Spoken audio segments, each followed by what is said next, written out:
By now, you've seen at least one video about the Epstein files and that bombshell Wall Street Journal report. Hi, I'm Marie-Lizette. I was a complex litigation trial paralegal for over 20 years. Here's my take on what's happening and why Donald Trump might just have set off a legal landmine.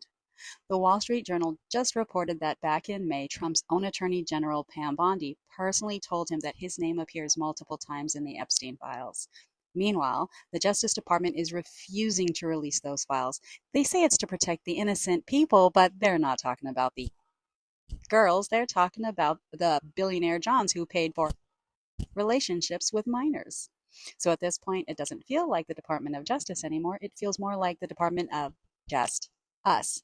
Justice for billionaires and not the working class. And the problem for Trump is that the group demanding the files the loudest is MAGA, his own base. So Trump's panicking. He's turning on his supporters. He's flooding the news cycle with distractions and red herrings or anything else to get you to look the other way. Why?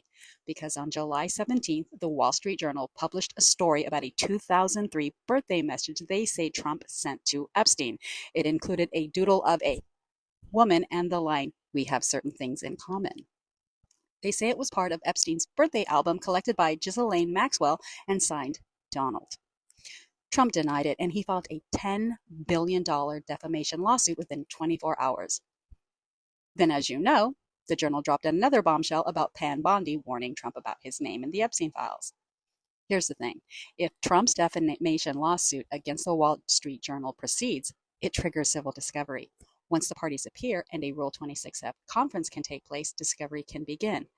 That's when the Journal can start requesting depositions, subpoenas, documents, requests for admissions, and any other evidence tied to Epstein and the Bondi warnings. Trump could still try to backpedal and withdraw his case, but I think doing so would just raise more questions.